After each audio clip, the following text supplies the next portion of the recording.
let's go ahead and start it up. All right, make this official. Get rolling. Good morning, everybody. Welcome. For those of you I have not had the pleasure of meeting before, my name is Peter Thornell. I'm the Collection Development Librarian here at Hingham Library. I'm very happy to have you all here, as it were, in my kitchen in Marshfield for my 19th annual Great Books You May Have Missed talk for 2021. I do have to read this little disclaimer like we've done for all of our Zoom programs, so please bear with me for a moment. This program is being held remotely as an alternate means of public access to library programs and services. You are hereby advised that this program and all communications during this program may be recorded by the Town of Hingham and the Hingham Public Library.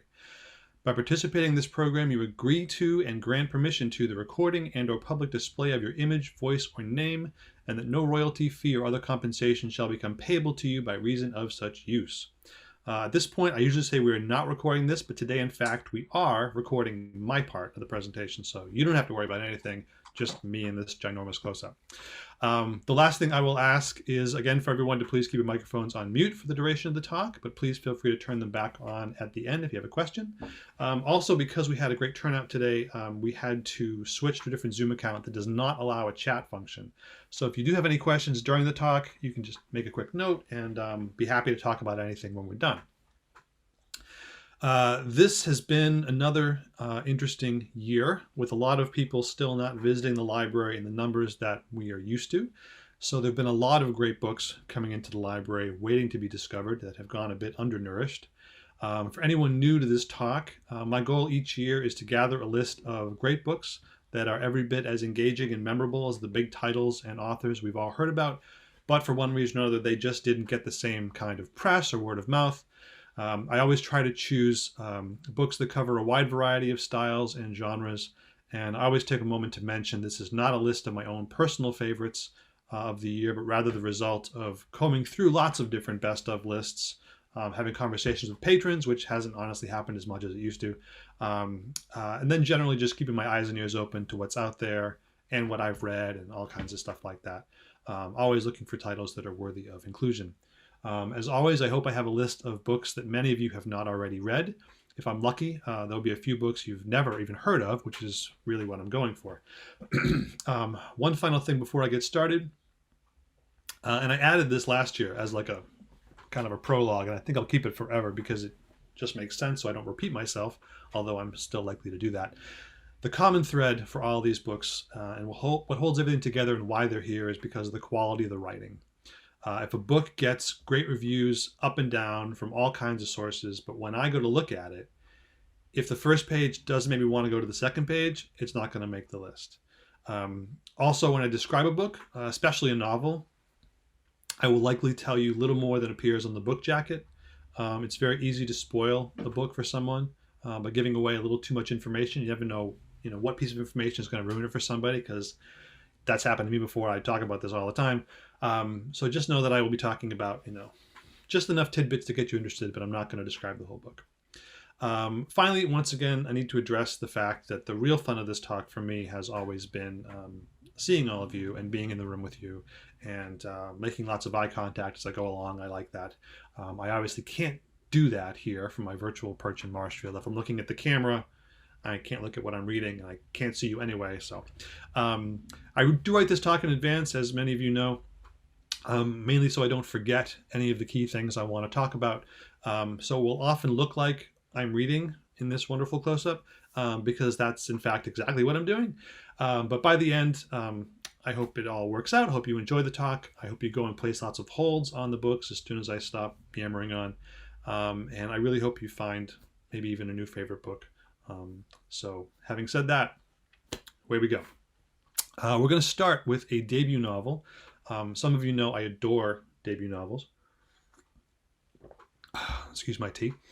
Mainly because these are novels typically born out of a pure love of telling stories. The second novel, assuming the first one was a success, is almost always produced to meet some kind of demand, either from the publisher or from the author's desire to meet their audience's expectations. But the first one out of the gate is always special. It's the one they've worked on the longest and fought the most to help it meet the world. So this one is a light and heartwarming story. I'm trying to figure out how to best show these. Called The Reading List. There we go. By Sarah Anisha Adams, who lives in London. Her parents are Indian and English, and the story was inspired by her grandfather, who connected with Sarah through books, just like her main characters in this novel. This is one of the few books today that I already mentioned in my weekly newsletter that comes out, which you can sign up for on the website if you haven't already done that. I talked about it, I think, sometime this past summer, but when I went to gather books for this talk, I didn't think enough people had still read it yet, so I'm going to talk about it again. The core of the story is pretty simple, in that a man named Mukesh leads a very simple and quiet life after the recent loss of his wife. He has a granddaughter that he adores named Priya, and she spends most of her free time in her room reading. Mukesh forces himself out of his routine as a widower to venture to the local library to return the last library book his wife had checked out, which was The Time Traveler's Wife by Audrey Niffenegger, a favorite of mine. And he meets Alicia, a teenager who's working in the library, who's really only working there for the job, not because she loves books. But the thing is, Alicia recently discovered this list of books that she'd never heard of or read in the back of a returned copy of To Kill a Mockingbird.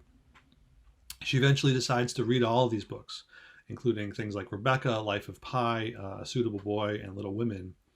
And she shares this list with Mukesh, whose granddaughter Priya is serendipitously reading Little Women. From there, it's really about people discovering more about themselves and their friends and the world at large through books. This information is something I know all of us are very well aware of, but Adams has written this really beautiful story about the way literature connects us all. And it's also a very English story, so it has lots of little cultural details that I love about contemporary British novels. I also really love the author's tone right from the first page. As like I said before about first novels, some of these characters are clearly based on family and friends of the author, and I think that authenticity really shines through. It's just a lovely little book. Really think you'll enjoy it. We've got a couple of books by famous people today, and you might honestly have heard of this one, and it's the shockingly overdue memoir by the one and only Mel Brooks, and it's appropriately titled All About Me. Mel is obviously a legend of American comedy, and although it took him, 95 years to write his first memoir, it was certainly well worth the wait. 95 years. If you didn't know, he just greenlit a new series on some streaming platform at 95 to write, star, and whatever. And if he's ridiculous. Anyway, the book is a narrative of his life, obviously filled with historical digressions, and he covers everything from his childhood in Williamsburg, Brooklyn, his service in World War II, and then more of the well-known stuff like working as a writer on Your Show of Shows and meeting Carl Reiner and Anne Bancroft and Gene Wilder and creating Get Smart, writing and creating films like Blazing Saddles and Young Frankenstein, all the way up to his triumphant Broadway version of his 1967 film The Producers. If you're a fan of his, you may have heard some of these stories and interviews and such over the years, but they're so funny and endearing, especially when presented in the full context of his life. And I felt like I was actually hearing his voice and his very memorable cadence of speaking as I was reading the book. Actually, if you're an audiobook fan, you can get audiobooks, an audiobook of this through Libby, which is read by Mel, which is wonderful. And it's really shocking, actually, to hear his voice as he's 95. He's so energized and engaged, which is not a criticism of people those who are 95, but he's just a barrel of stamina.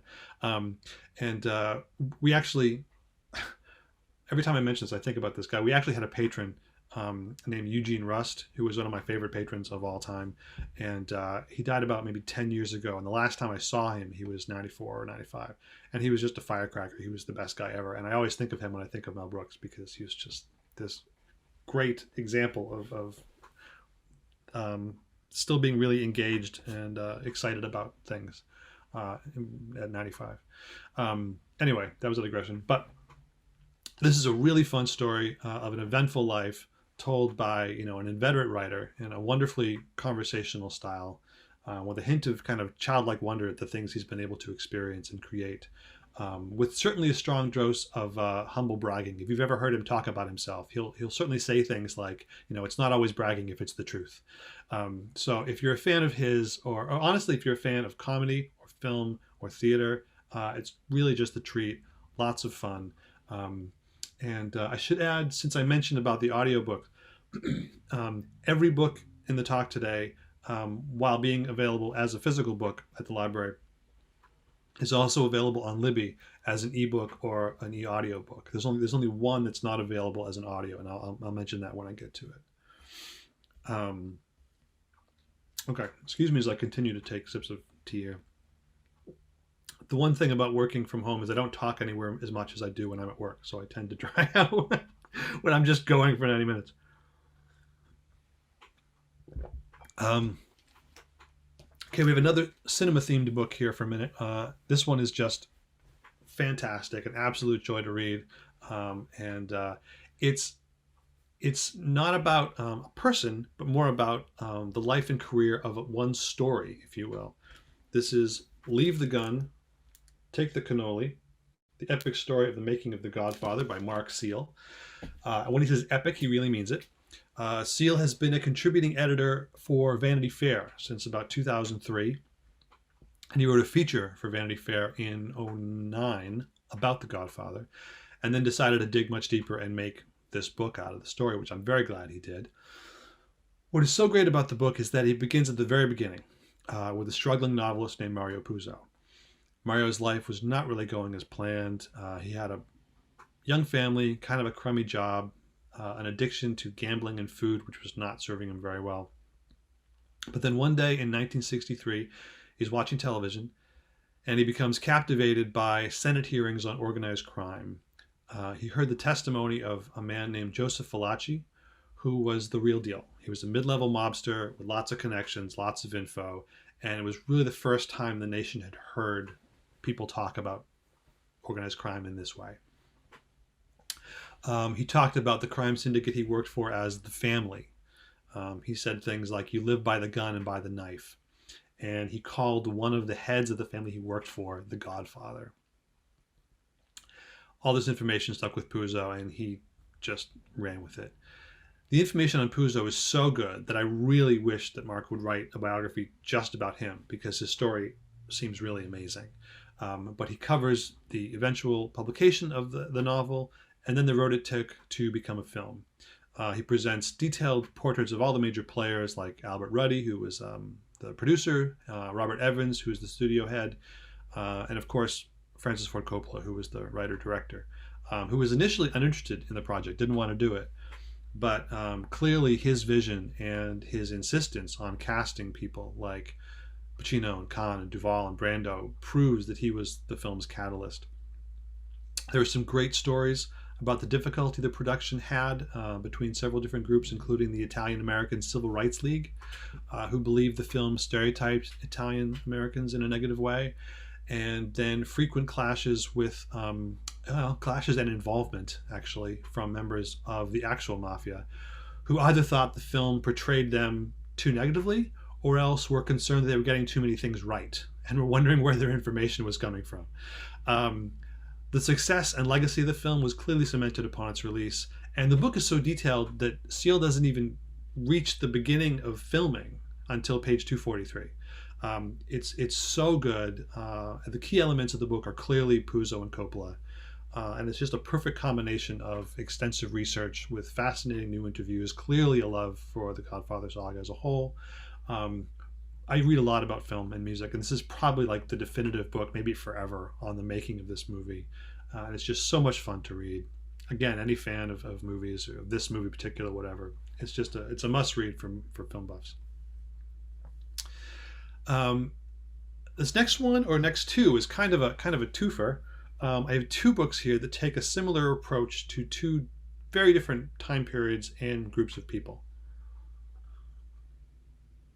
Basically, these are books that look at the mothers of historically influential people and how they influenced the children, and thus how they influenced and affected the world. The first one is by Anna Malika Tubbs, and it's called The Three Mothers: How the Mothers of Martin Luther King Jr., Malcolm X, and James Baldwin Shaped a Nation. This is quite simply a really great book on three specific women and the crucial impact they had on their sons. But it's also a really important and fascinating look at Black motherhood from, say, the 1890s to the 1990s, which covers the lifespan of these three women. So much of the drive and determination and overall sense of purpose felt by Martin, Malcolm, and James came directly from the teachings and personal experiences of Alberta, Louise, and Bertus. It's just a stunningly evocative and engaging history of not just a select few, but kind of a whole culture. Tubbs is a PhD candidate in sociology at Cambridge, and a Bill and Melinda Gates Cambridge scholar, which is actually quite a big deal. And in the end, she's just a very talented writer. She's drawn these stories together so well, really integrated them into the larger whole of American history. I think it's a great idea for a book. I love when people take a step back to view what came before the key elements and key stories we all know. And she's just crafted it beautifully. A really great book that matches well with this one, which is, it could not be more different in topic or tone, but it's also a look at the mother of some historically famous people. And this is by Nancy Goldstone, and it's called In the Shadow of the Empress: The Defiant Lives of Maria Theresa, mother of Marie Antoinette, and her daughters. Again, what's so great about this kind of behind-the-scenes approach is that we so often focus only on one individual or one key event. But as the Tubbs book showed, everyone is so deeply influenced by where they came from and who raised them in so many ways. And Maria Theresa was a powerhouse. She ruled the Habsburg Empire for 40 years between 1740 and 1780. And that empire at the time included Austria, Hungary, Croatia, Bohemia, Transylvania, Mantua, Milan, Lodomeria and Galicia, Austria, Netherlands, and Parma. Her daughters were Maria Christina, who became Governor General of the Austrian Netherlands, Maria Carolina, who was Queen of Naples, and the ever-popular Maria Antonia, who adopted the French version of her name upon marriage that made her the last Queen of France, Marie Antoinette. If you're a fan of Alison Weir or Antonia Fraser, this book is just as fascinating, deeply researched, and just as well written as those books. I always love, as I said, historical books that look at something that hasn't been as widely covered as all the things we think we know. And there's so much here. I mean, it really is, it's a fascinating how history truly does repeat itself, at least as far as how power affects people and the struggle of women who found themselves with considerable power, who were surrounded by men who thought they weren't worthy of that power. Plus, it takes place in amazing places and palaces, and it's got all the intrigue and romance and backstabbing you probably expect from 18th century rulers. I discovered Nancy Gladstone years ago when she and her husband Lawrence wrote a couple of books about working in the antiquarian book business. There's one called Used and Rare, one called Slightly Chipped from the late 90s. She's written 5 or 6 books since then that cover this same general area, like 13th, 18th century. She's written books on Mary Queen of Scots and Catherine de Medici, and this great one called 4 Queens that covered 4 sisters from Provence in the 13th century, who each wound up being Queen of France, England, Germany, and Sicily, which is an amazing story in and of itself. So if you like, this period of history or historical books, this is a great one. So much out of both those books. They're both excellent books. Okay. I know what's coming next, but I keep sounding like I'm excited by what I find on my table. It's just, I'm not here by accident, as they say. This is a good job for me. I know I do it. I can't even stop myself. This one is really interesting. It's one of the best, I think, of today. It's called Light Perpetual by Francis Spufford, who is an English author, best known in the UK for his nonfiction. But about 5 years ago, he wrote his first novel, which was an award-winning historical novel called Golden Hill. This one is another form of historical novel with an amazing premise, as it opens on a Saturday afternoon in November 1944 in South London, and there's a whole group of people gathered in a Woolworths staring at this new display of aluminum saucepans. This is actually kind of a big deal at the time because, it's World War II in England. A lot of the spare metal had been, used to melt it down for the war effort. So these are the first new pans people have seen in a while, and it's exciting. But while these people are standing there, a German V2 rocket comes down and incinerates them all. Brief side note for those of you not interested in World War II history, the V2 was the first long-range guided missile, and about 1,400 of these things fell on England in the end of World War II, late 44. And the horrible part about these is they were the first guided missiles to travel at the speed of sound, so you almost couldn't hear them coming. It was very difficult to defend against them, so you literally heard like this slight whistle before they hit, and it was all over. It was shocking stuff. Horrible attacks. And within this particular tragedy, which was inspired by a plaque that Francis Spufford walked past every day that commemorated just such an attack at this building. Within this attack, in this bombing, there were 5 children. And what Spufford does with the novel is to say that these children didn't just lose their lives, they lost their possible futures. And so he gives them that. And if you've ever seen, there's a film series by Michael Apted. It was called the 7-Up film series, where he reunited these same British school children every 7 years from 1964 to 2019. The most recent film was 63 Up, actually. And Spufford takes a kind of a similar view where the chapters move ahead in time by 5 years, 15 years, these gaps, and all the way up to 2009, making them 65 years old, or 65 years, 65 years, after the attack in 44. And I really don't want to give anything away about what happens, but the beauty of the book is simply that life happens.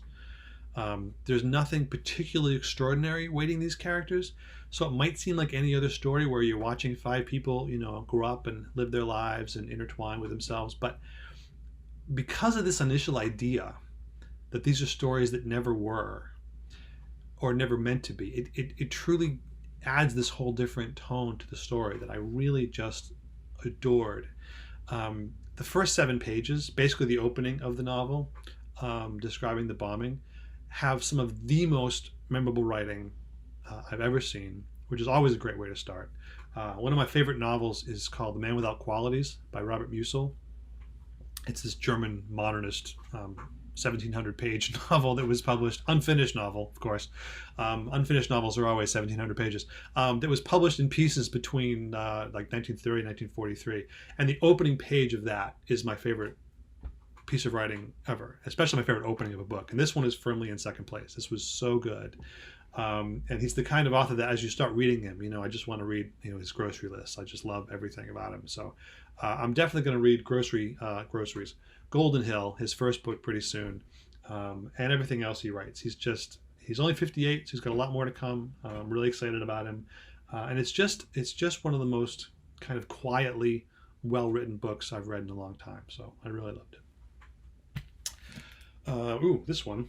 This one did get a little bit of notoriety. But because it's a literary horror novel, I knew it wasn't going to get as much attention around here as it should, so I really wanted to include it. This is called The Book of Accidents by Chuck Wendig. And if you like old school Stephen King novels, this is absolutely a must-read. One of my absolute favorite books of the year, no questions asked, mainly because of the writing, but also because he does what only the best kind of horror books can do, which is it brings something kind of dark and mysterious into the world of one particular family. And we not only get a bit of tension from the creepy moments, but we build this real connection with the family, which makes that tension all the more palpable and relatable because you care about these people. Obviously, this is a perfect example of a story I'm not going to tell you much about, but here's the elevator pitch. Nathan and Maddie have a 15-year-old son named Oliver. Oliver has either a blessing or a curse in that he's deeply empathetic to the suffering of other people. So much so it has like a physical effect on him, which makes him kind of stand out at school, which is not good for him. Nathan, the dad, gets word that his father, his very estranged father, has died and left him his house, the house that Nathan grew up in. Nathan and Maddie both came from the same rural Pennsylvania town, and the idea of moving back home is kind of awful for them because they both have their own reasons and trauma they went through that they've never fully shared with each other.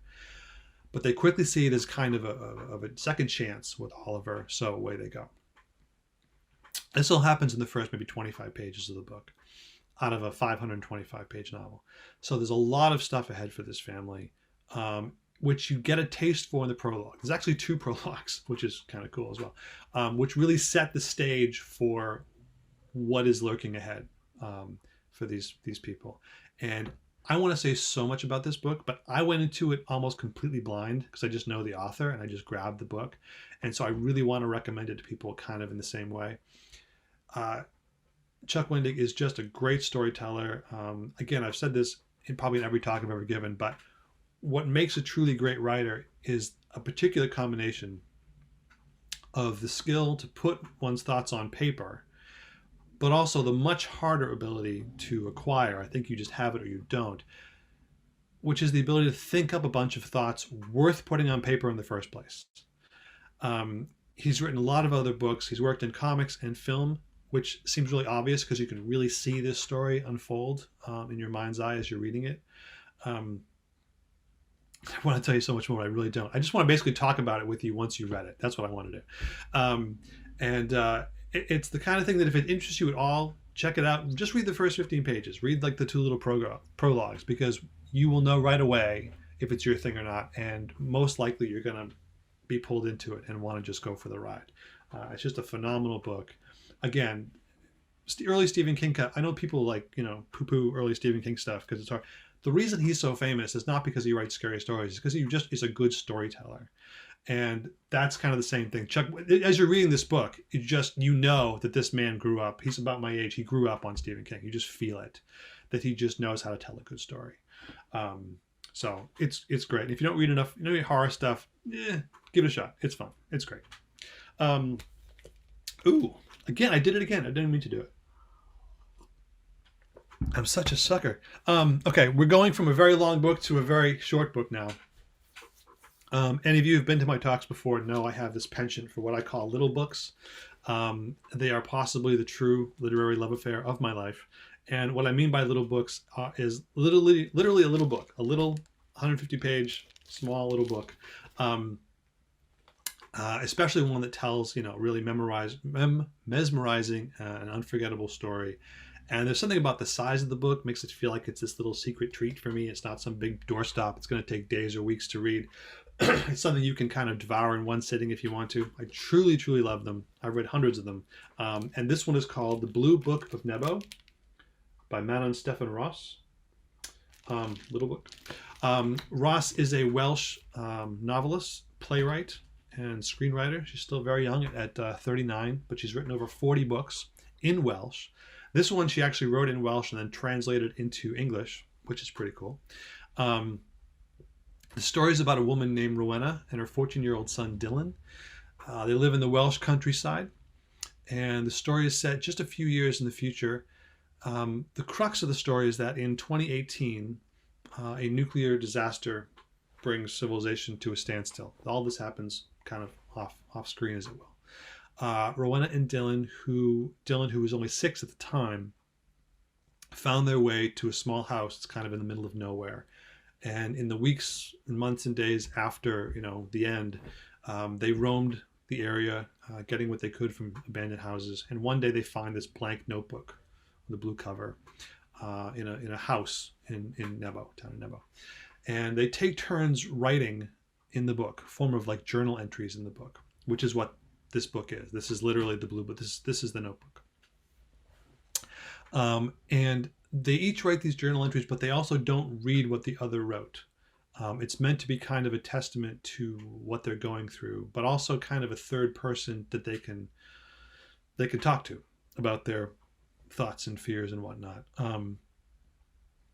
There's lots of little things that happen between these two and a few others that appear now and then. But the reason I've included the book, no surprise, is because the writing is so enchanting and the approach feels so direct and personal. This is not, some post-apocalyptic book like, Cormac McCarthy's The Road or something, which I adore and read like every couple of years. But in books like that, it feels like something horrible happens on every other page. that isn't the case here at all. This is simply about two people trying to form a new kind of life in a unique circumstance. And at times it really does feel like the diary it's purported to be, and that some of the emotions feel so exposed. It's just a fantastic little story. And most of her books have not been translated into English. I think there's only been one or two. So this book kind of took off, especially in the UK. So I'm hoping that this is the beginning of an English language career for her, because I would love to read more of her stuff. And I should also add, this is the one book that does not have an e-audio on Libby, which is the one I would love. I would love to hear her, the Welsh author, reading it in her own voice. I would love that. But it's the only one that doesn't have an audiobook yet. But it's fantastic. And it's also brief, so you can just dip in and out, have an enjoyable afternoon with it, bring it back. So good. Okay, we'll move from one apocalypse to another here. This is, I usually have a couple of like science-based, kind of science-y-ish books. This is one of them today. And it's called A Shot to Save the World: The Inside Story of the Life or Death Race for a COVID-19 Vaccine by Gregory Zuckerman.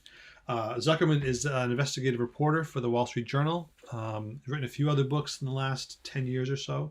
Known for being an excellent writer and a real heck of a researcher. And for anyone saying in their heads right now, or out loud for that matter, because I can't hear you, I don't know what you're saying, why in the world would I want to read a book about COVID? Well, this isn't about the COVID you're probably thinking about. This isn't about politics or quarantines or social distancing or any of that. It's just about the work that went into the vaccine. And actually it goes back a number of years and shows how the key players in the COVID-19 vaccines had been working towards something like this for ages. And it explores the way certain building blocks had to fall into place before they were able to make things happen as quickly as they did. Because even with people in governments clamoring for a vaccine, most vaccines are usually developed within 4 to 10 years. Not one, never one.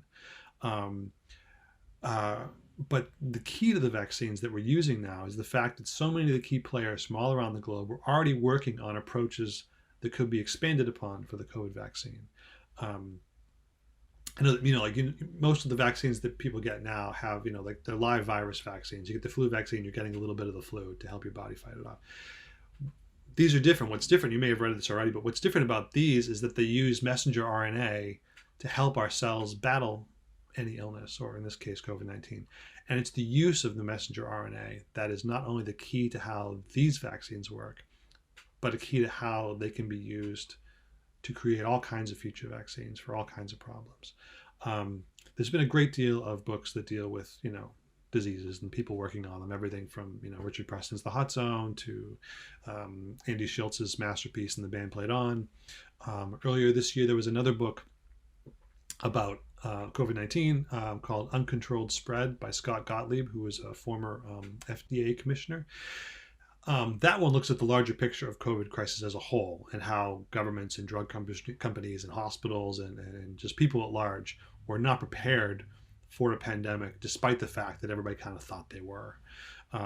But this one I love because it just looked at one side of the issue, really takes us inside the personalities and problems and struggles of what it means to work in the truly fascinating and incredibly daunting world of medical discovery. It reads like a Michael Lewis book. It's really captivating, fills in a lot of the blank spaces in my head, excuse me, about science of things. And, it's always good to fill in the blank spaces in your head. So most of the time it is, I guess, but this is a really interesting book. This next one is an interesting blend of history and a response to history. Excuse me, it's drying out here. This is called The Ground Breaking: An American City and Its Search for Justice by Scott Ellsworth. Ellsworth is a best-selling author of books on both sports and American history. And he currently teaches in the Department of Afro-American and African Studies at the University of Michigan. The interesting thing about recommending this book is that it should almost be considered a sequel of sorts for an amazing book that he wrote in '92 called Death in the Promised Land: The Tulsa Race Riot of 1921. That first book was a really accessible but highly researched study of the Tulsa nightmare, whose defining characteristic may have been that it was almost completely forgotten and covered up. This new book opens with a retelling of the riot. If you don't know, there was just this one night, basically, where the entire black population of the section of Tulsa was just eradicated overnight by the white townspeople. And it is horrible. And the book opens up with a retelling of that night, but that also goes on to explore how it was covered up. I think the why is fairly obvious, but then goes on to talk about what's been going on in the last few years with people trying to reckon with what happened 100 years ago and the fight to gain some kind of acknowledgement or possible reparations for the survivors and their families. I will be totally honest and say that I'm embarrassed by the fact that I had never heard of the Tulsa Massacre until I watched HBO's series Watchmen in 2019. That series was based on a brilliant comic book series that I'd read in high school.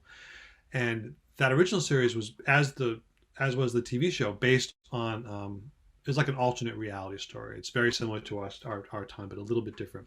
And I kind of assumed that because it was an alternate reality story, that this massacre must have been part of that alternate reality, because it was just so horrible and so unreal, and I'd never heard about it before. But unfortunately, it was all too real. And I dove into everything I could to discover what happened and read that other book that I mentioned by Ellsworth. This book is so good because A, he clearly knows how to tell a story and bring us right into the action of the history. But B, it's also the fact that, like any horrible event, there are always those who would like to let the past stay buried and those who fight their whole lives to see the truth come out. There's also been a lot of archaeological work done in the last few years that have really helped piece together more of the story and what happened and where and how.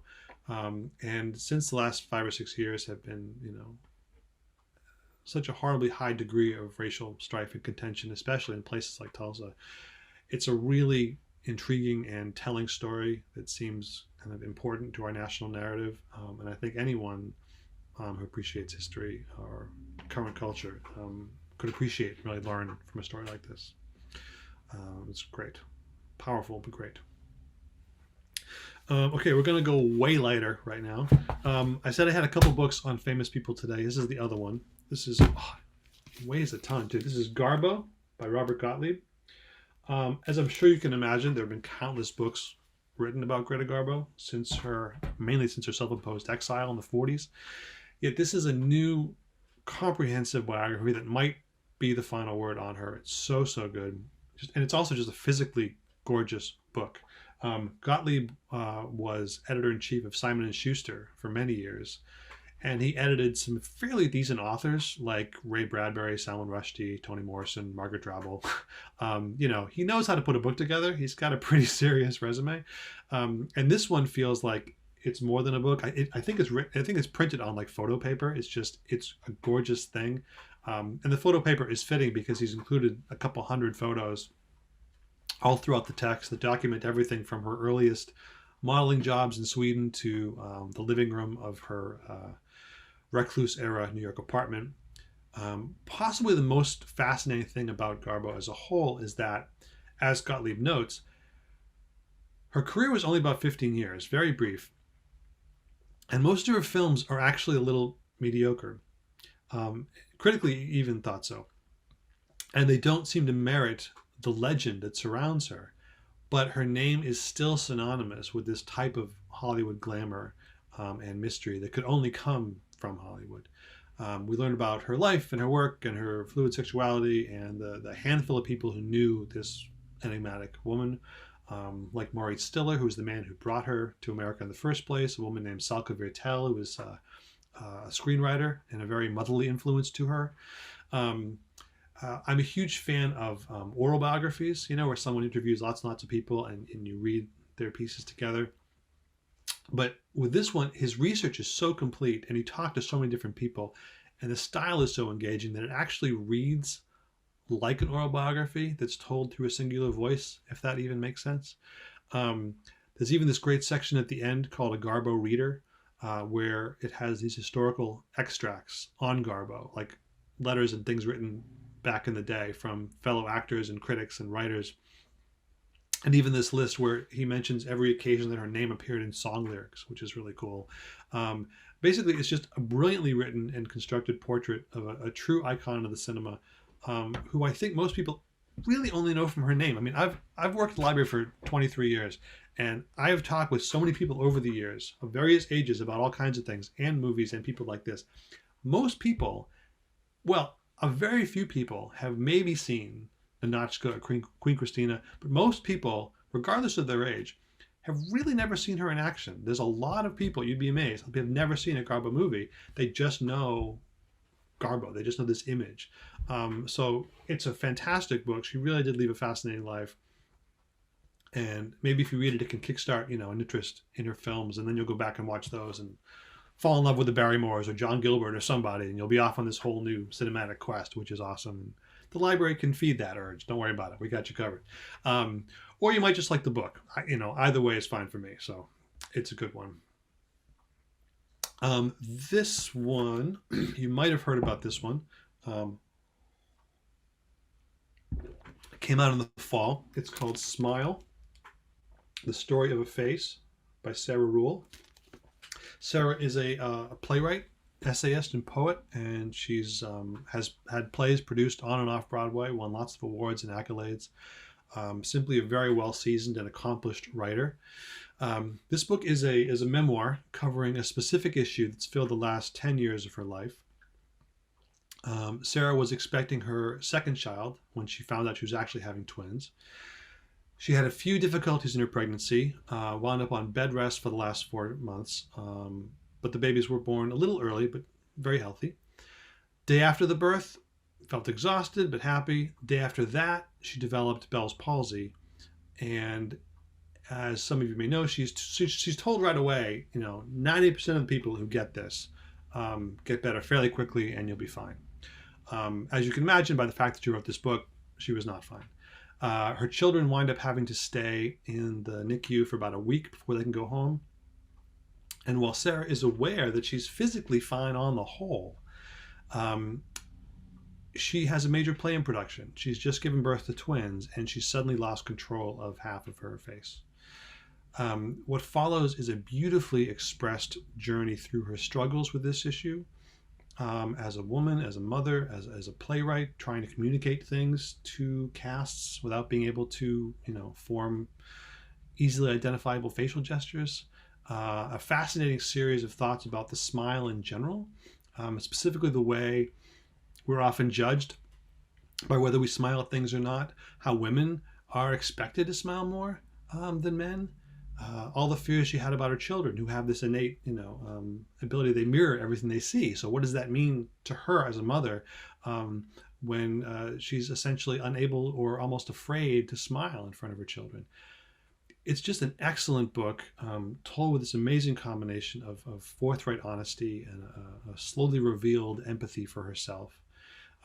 Also a really lovely portrait of her marriage with her husband, Tony, who seems wonderful. I know several people who have had to deal with Bell's palsy, both short-term and long-term, and one of them read this book and told me how well Sarah described what it felt like to be unable to express yourself in the simplest way that we all take for granted. Just a very strong book. I think anyone can appreciate it and learn from it. And that's all it's all I hope for from a book of nonfiction, especially, to come away learning something about life or people or something I didn't know. So it's a great example of that. This is another little book. Little guy.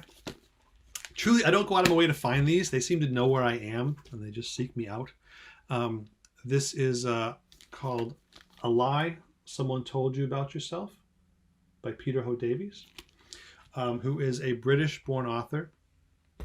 Been living in America for about 30 years. And he currently teaches creative writing at the University of Michigan. This is his third novel. His first book was a great book called The Welsh Girl in 2007, I think, 7, 8. This is essentially about the difficulties surrounding the decision to have a child. It's told from the husband or father's perspective. And although it is presented as a novel, it's often been reviewed as a work of autofiction. The main character is an author and teacher of creative writing, like Davies. But I didn't find any reviews where he explicitly said this was based on his own life. But the character in the story does discuss the possibility about writing about what he's going through. So I'm not sure it matters either way, but if it is based on reality, I think it's an even more courageous book to write, frankly, as you will discover. It may be worthwhile to note that the quote is an Anais Nin quote that Davies kind of artfully left out the first two words of the quote, which is, "Shame is the lie someone told you about yourself." Again, I never want to give too much away about a novel, but a few facts are important to the story. The story is about a couple and their attempts to have a child and the difficulties they encounter. The child they're expecting in the opening pages has some very troubling in utero blood tests, and they're faced with the possibility of having a child with some extreme challenges or choosing an abortion.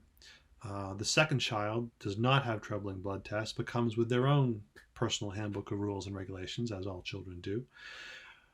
What's so special about this book is the tone it takes on serious and universal issues and the honesty on display. Even if this isn't about Davies' own experiences, there's an openness to the character that's both refreshing and a little surprising at times. It's about decisions and their consequences, and it's just a really easy story, especially for any parent to connect with.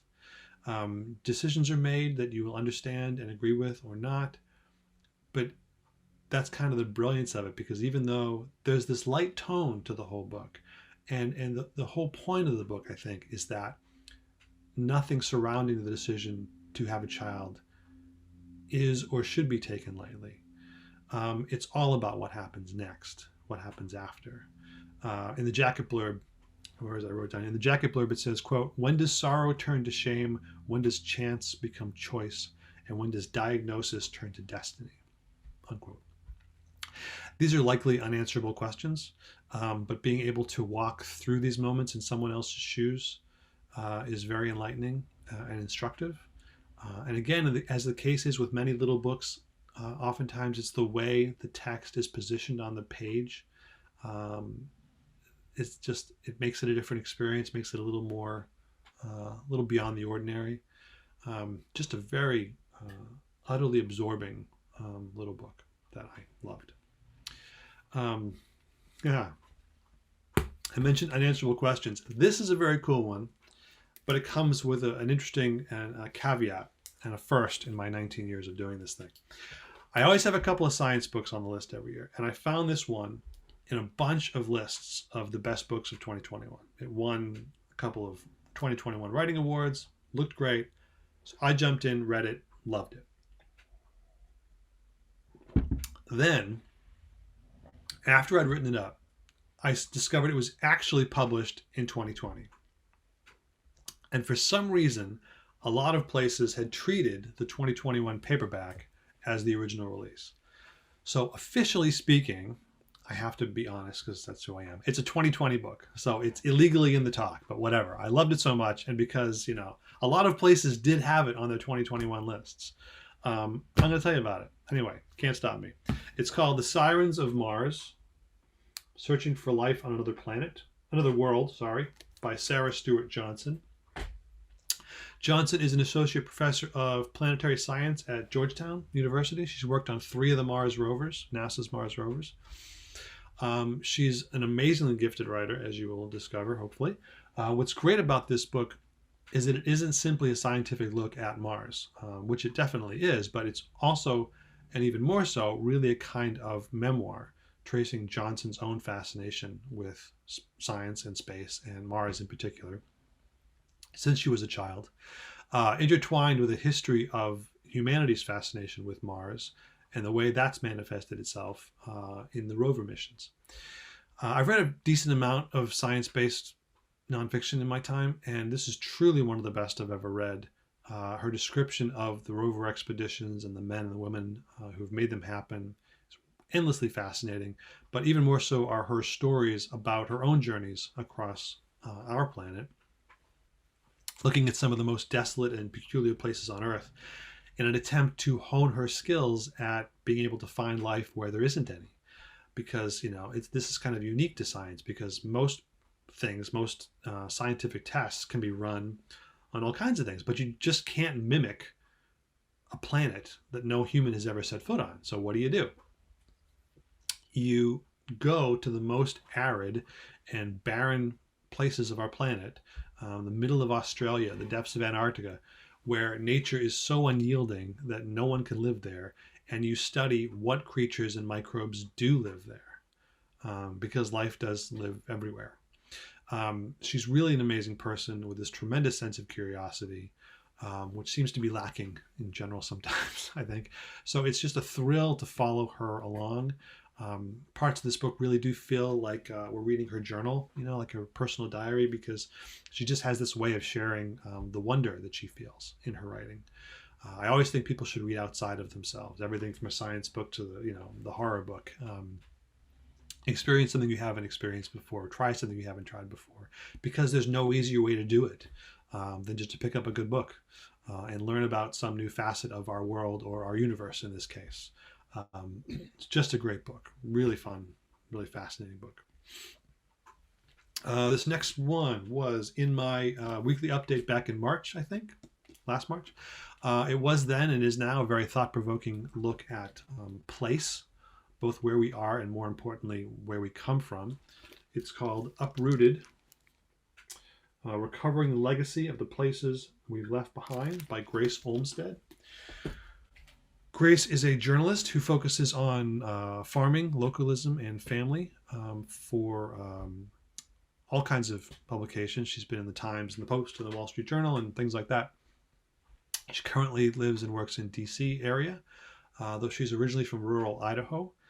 And that last part, where she's from and where she is the key element to the book, and the reason she wrote it in the first place.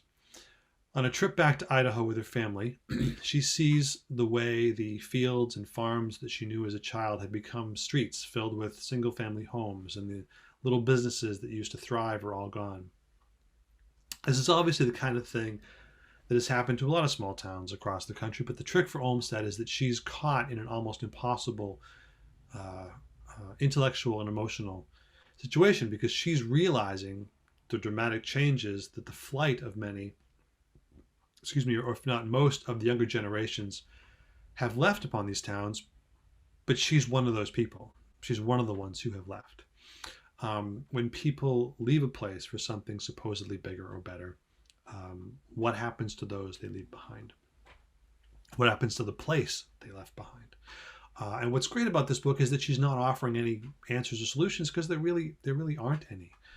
If you live in a small town where the only job futures are in farming or factory work, and that's not what you want to do, you're probably going to wind up leaving. But what happens to those who remain? And they're kind of stuck holding the wheel on this slow and steady but important way of life that an increasingly digital and fast-moving country is moving away from.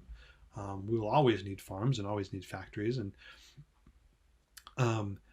excuse me, but when you have this quiet town in somewhere like Idaho that sees an influx of kind of slightly wealthy people from California wanting to kind of escape the city life, but still expect the same kind of amenities that city life affords, you wind up pushing out the traditional lifestyle of a place.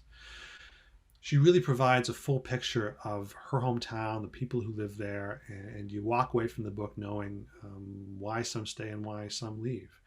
But the lingering issue of place, and how place forms us, and how our leaving or staying in a place transforms the future of that place, is really fascinating. It says on the book jacket, quote, "Olmsted uncovers ways modern life attacks all of our roots, both metaphorical and literal." And I think in a time when the country is still so divided, a book like this is really useful in just kind of quietly helping people understand a different aspect of American identity. And that while you can find a form of connection in this modern social media world, the true sense of community is something you can really only find in a physical place, with actual living, breathing people. It's a very good book, very thought-provoking, which is why I'm mentioning it twice. I mentioned it in March, I'm mentioning it again. Um, oh goodness, this is a good one. This is a really eye-opening look at a particular adoption system that was run in this country, specifically told to the story of one mother and son. This is American Baby, A Mother, a Child, and the Shadow History of Adoption by Gabrielle Glaser. The basics of the book is fairly simple. It's New York City, 1961. 16-year-old Margaret Earl becomes pregnant. She loves her boyfriend. He loves her.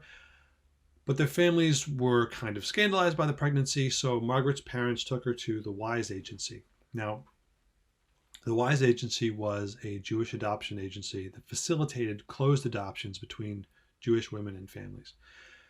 There's an intriguing subtext here that to the story that there was an understandable desire to want to rebuild a lot of Jewish families post-World War II. But the problem was this particular agency wasn't really trying to help the pregnant women at all, but just the families who were paying to adopt these children. So the agency is making these typically unwed young women feel horrible about themselves and telling them adoption is, it'd just be better for everybody. But the obvious take here is that it wasn't what Margaret wanted at all. And this is not a spoiler in any way, but after the forced adoption, she married that boyfriend. They went on to have more children and have a wonderful long life together. But she always longed for the son that she had named Stephen.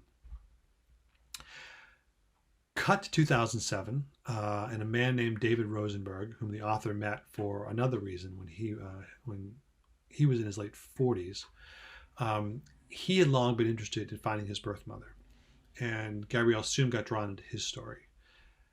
So these two stories, obviously, and eventually they merge, and as I'm sure you can imagine, and there's some, powerful things to be dealt with. And the trick of it is that Glaser tells the story so well that we're instantly pulled into the lives of this disconnected family.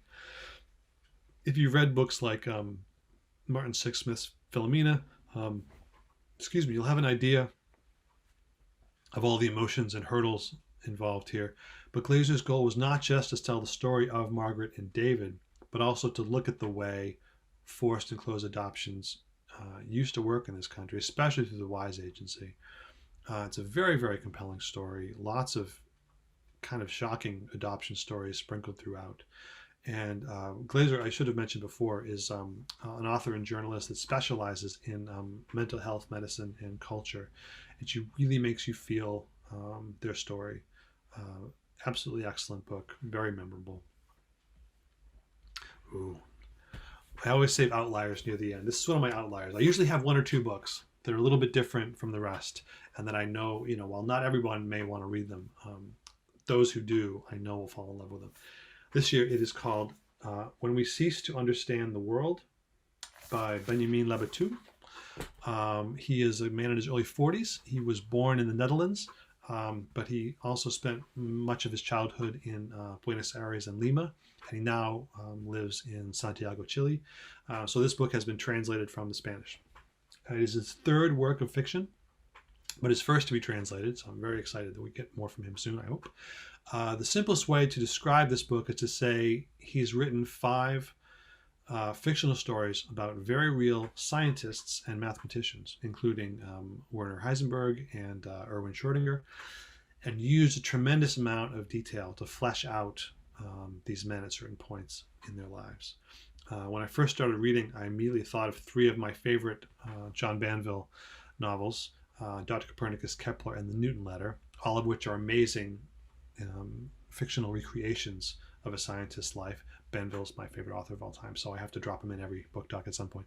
But these books are a whole different thing than that. One of the book's own blurbs may have said it best. I had to write it down here because I couldn't have said it better. Basically said that Labatut thrust the reader into the lives of these luminaries, quote, showing us how they grappled with the most profound questions of existence. They have strokes of unparalleled genius, alienate friends and lovers, and descend into isolation and insanity. Some of their discoveries reshape human life for the better, others pave the way to chaos and unimaginable suffering. The lines are never clear. I really couldn't think of a better way to say that, so why not quote the source? It's an exceptional piece of writing, rather brief at just under 200 pages, but so full of information, so rich in the blend of drama with a little mystery almost. The first piece is called Prussian Blue, and it talks about chemical weapons and cyanide and Zyklon B and Fritz Haber, a man who made huge advances in fertilizer for growing food, but also used his skills to greatly advance chemical warfare, including obviously Zyklon B from concentration camps. This, I know, may not sound like bedtime reading, but his writing is just so good. And the way he describes these people and what they did and the effects their work had on the world, and the little stories he tells to kind of preface or connect the stories is just incredible. Really a brilliant, brilliant writer. I really think you should give this one a try. I was kind of caught off guard by how much I love this one. I kept seeing it in all these best of lists and reading what it was about. And I'm like, oh, that's interesting. I'm not sure. I wonder why it's so popular. It's just so well written. It's unbelievably well written. So I'm really hoping he continues to get his work translated, because we deserve to read it. This is another one next here that a few people may have read. I hope not, only because now I can be the one to say I told you about it. It is kind of a psychological suspense character study called The First Day of Spring by Nancy Tucker. It's her first novel. Again, hooray for that. But she's also written 2 works of nonfiction that clearly reflect her work in the mental health field in England. And that work is clearly reflected in this story. It is a heck of a page turner. It's one of those novels where I'm really, really, really not going to tell you too much. But I will say this. The novel alternates between 2 first-person characters, Chrissy and Julia. The main character is Chrissy, who we learn on the very first page has just killed a little boy. Chrissy, the murderer in question, is only 8 years old. Now, stay with me here. I know this may not sound a little too dire, but trust me, it's not. We soon figure out that Chrissy is a very smart, very clever, but very clearly missing a conscience kind of girl. Or she just may be deeply angry at the world. There are many possible reasons for her and where she's at. This kind of obvious, it takes place in England. I think it's England or Ireland or Scotland. This general UK kind of poverty vibe. Reasons for her anger: she has some obvious kind of neglect at home. But what makes the book so good and so fascinating is the view that we get into the mind of this damaged child and the way they express that damage to the world.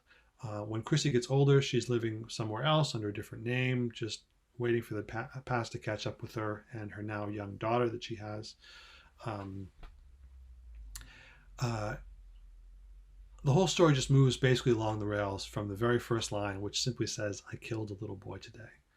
It is certainly a little dark at times. It's not happy skippy, to be sure, but absolutely love this book. And it's not the kind of thing I read at all, which usually is a good sign for me that a book is really good. That if I pick up a genre or style that I don't read and I just cannot put it down, that tells me that it's something a little special.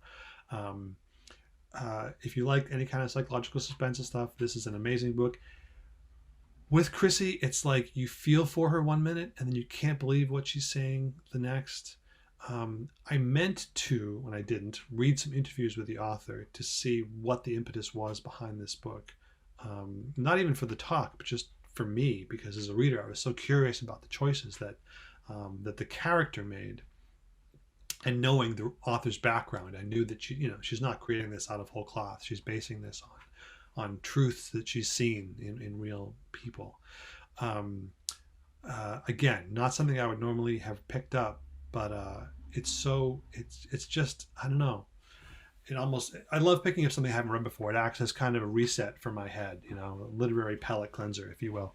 And in the end, it's about how well an author can draw a character and tell a story, and whether they can make me love, hate, care about, or fear the people on the page. Again, it's her first novel. I'm really excited to see where she goes next if she keeps writing books.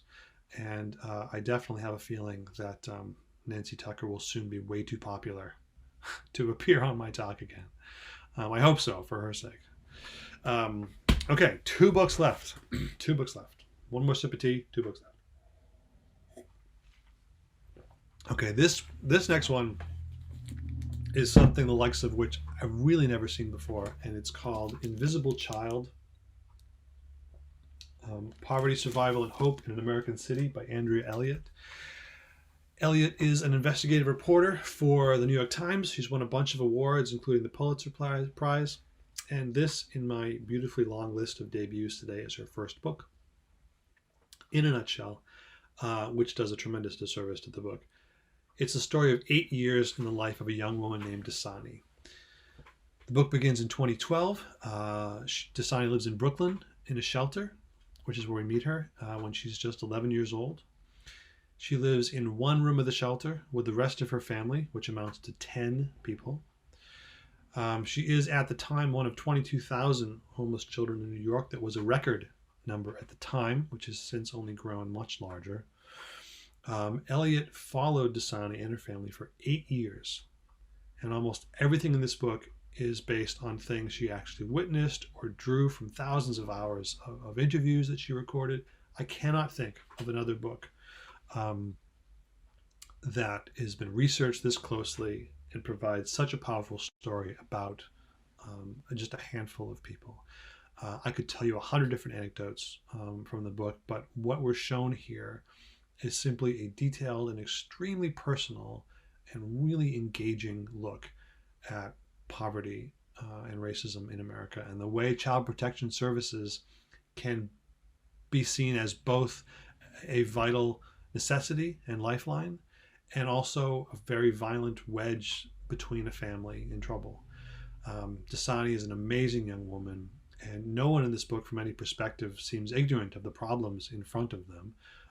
There's certainly a bit of understandable denial or blame here and there by certain people, but it's only because the problems they're facing seem so insurmountable. One of the keys to the story is to Dasani's story in particular is that she's eventually offered the chance to attend the Milton Hershey School in Pennsylvania, which is this boarding school specifically for children in need, which is an amazing place. Dasani is, as Elliott says, the strongest link in her family chain. So when she begins going to the Hershey School, she's plagued by thoughts that escaping poverty for herself is an act of abandonment of her family. It is just riveting, occasionally heartbreaking look at an all too common issue. The depth of the reporting and the writing is exceptional. It's so conversational, but the depth of her reporting and the fact that she kind of lucked into finding the young girl and her family is just astounding. She obtained over 14,000 records from various government agencies to research this book, and almost all those records relate directly to Dasani and her family. So just the thought that any one family in the thousands, if not millions, of families or individuals that are in child protective services or government systems have over 10,000 records pertaining to them is astounding. Just a really important book that is compassionate and illuminating while not shying away from some of the hard truths and the circumstances the family faces. There are only a few books in any given year that I just think everyone should read, and this is absolutely one of them. So good, so good. Okay, final book of the day, and in my world of little books, of which this is one, this is a superstar. This is Ghost Forest by Pek-Shuen Fung, who is a Canadian writer now living in New York City. Also a debut novel. I love ending on a debut novel. Always makes me happy. Absolutely beautiful story. I fell in love with instantly. And the basis of it is that it's a young woman, unnamed, who is recounting her life as part of a Chinese family that immigrated, like so many others, to Vancouver from Hong Kong just before the 1997 handover, where the sovereignty of Hong Kong was transferred from Britain back to China. It's written in these brief little thoughts that look almost like prose poetry, and on the very first page we learn that her father has died. This book then is both an exploration of that death and what it means to her and her family, But the real upheaval in her life was not just from this massive move when she was only 3 years old, but more from the fact that her father chose to remain in China, becoming what was referred to as an astronaut father. That's a phrase that was coined about 20 years ago to describe the way many Chinese men would actually go around, go to another country to work and send money home. But before and after the Hong Kong handover, there was this tremendous influx of entire families immigrating out of China, with many moving to Canada, a ton moving to Canada, because of the British influences in Hong Kong at the time that they grew up with. But in this case, the fathers stayed behind in China to work there and maintain their cultural roots. There was this one amazing review of this book by Jennifer Seng, who's a wonderful author in her own right. And she said this book, quote, was made by an artist who angles her mirror to make room for the faces of others, which is a beautiful and accurate way to put it, because most of the book is narrated by this young unnamed woman, but some chapters, instead of having a title, just say, my mom says, or my grandma says. And what follows is like a diary entry or like a brief interview with someone with that person. It's just really poignant and touching in this bittersweet story about a young woman trying to grieve for a man that she really only knew from a distance. It's also a thought-provoking look at what families do for each other and why. And I just can't say how much I love the structure of this book. It's like, if I can show it to you, like these little, it breaks it down in these little sections. And there's something about that particular thing. I don't know if it's my poetry background. I don't know what it is, but it just absolutely loved it and adored it. One of my absolute favorites of the year. I hope she keeps writing. She's so good. And I had a lot of debut novels today, which was great. I never even try for that. It just kind of happens. I have no more books here, which means then there were none. I am done, which means I have to go start reading more books from this year so I can get ready for next year's talk. As always, I want to thank everyone so much for spending some of your time with me this weekend. I hope you found a few good books to read. There's always so many titles out there, and it can seem impossible to know where to go next. So I really take the responsibility of recommending books to people very seriously. I love my job. I love that I get to do this every year. I hope to see you next year, maybe even in person or back from my kitchen, who knows, hopefully in person. So again, thank you all so much. I hope you have a wonderful weekend. If anyone has any comments or questions, please unmute yourself and ask away. But basically, for everybody who's going to disappear now, just thank you all so much for coming out, and hope to see you soon at the library. Thank you.